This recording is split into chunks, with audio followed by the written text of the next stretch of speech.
Está escrito em Romanos capítulo 12, versículo 1 o seguinte: Portanto, irmãos, rogo-lhes pelas misericórdias de Deus que se ofereçam em sacrifício vivo, santo e agradável a Deus, pois este é o vosso culto racional. Meu irmão, minha irmã, uma vez justificados pela graça por meio de Cristo, a ideia é que vivamos de uma maneira que Deus seja honrado, pois todas as coisas são dele, por ele e para ele. É esta a afirmação do último versículo de Romanos, capítulo 11. E o capítulo 12 começa com uma súplica para que nós, cristãos, cumpramos esse propósito. E então, o apóstolo aponta caminhos para que sejam assim. O capítulo 12 de Romanos é uma prescrição litúrgica para a vida do cristão. Nós estamos acostumados a liturgias para o culto do templo, mas sem uma liturgia que nos faça adoradores com a vida, a liturgia do templo torna-se perda de tempo, pois não honrará a Deus. Não há poesia, canção ou homenagens que façamos a Deus e seja recebida como adoração se a nossa maneira de viver não estiver manifestando harmonia com o reino de Deus. A liturgia proposta por Romanos 12 nos pede a oferta de nós mesmos em sacrifício. Um sacrifício vivo, realizado por meio de nossas atitudes, por meio de nossas posturas e do modo como nós pensamos. Trata-se de uma liturgia que envolve aprendizado, amadurecimento e crescimento espiritual. Este é o verdadeiro culto racional, o culto cristão. Ou seja, será que estamos acreditando que o culto do templo seja o que Deus espera de nós? Jamais foi, não é e jamais será. O que Deus espera de cada um de nós é um culto de nossa vida.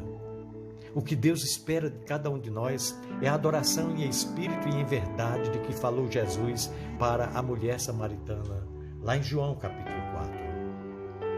É uma infantilidade espiritual pensar que Deus esteja esperando e se deleite com as músicas que cantamos em sua homenagem.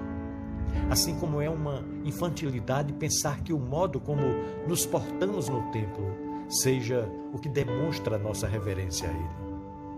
A reverência que Deus espera de cada um de nós, aquela que realmente revela o que levamos a sério, está no modo como nós vivemos o nosso dia a dia e como nós nos relacionamos com as demais pessoas.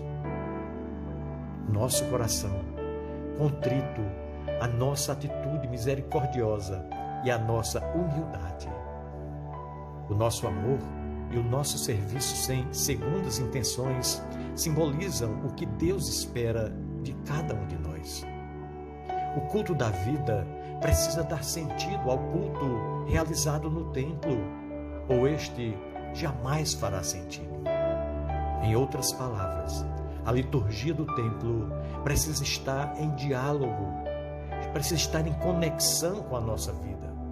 Do contrário, será apenas distração espiritual. Nós precisamos, na verdade, nos libertar do amor e apego aos nossos ritos religiosos. A fé proposta pelo Evangelho de nosso Senhor Jesus Cristo é muito mais do que isso. Nós devemos ser mais sensíveis ao próximo e às suas dores, em lugar de apenas emotivos em nossos cultos no templo. É um desvio chorar ao cantar um hino e viver insensíveis quanto à pobreza, quanto à miséria, quanto às dificuldades que os nossos irmãos passam, quanto à fome que degradam o nosso próximo. O nosso Deus é o Deus da vida e não do templo. Com essa clareza, nós poderemos ir ao templo e fazer dele verdadeiramente um lugar em que Deus se manifeste. Nós precisamos viver o Evangelho para poder cantarmos sobre ele e que isso assim venha glorificar a Deus. Nós precisamos viver a liturgia de nossa fé e sermos adoradores de fato com a vida. Pelas misericórdias de Deus, que sejam assim. Pensemos nisso. No amor de Cristo. Amém.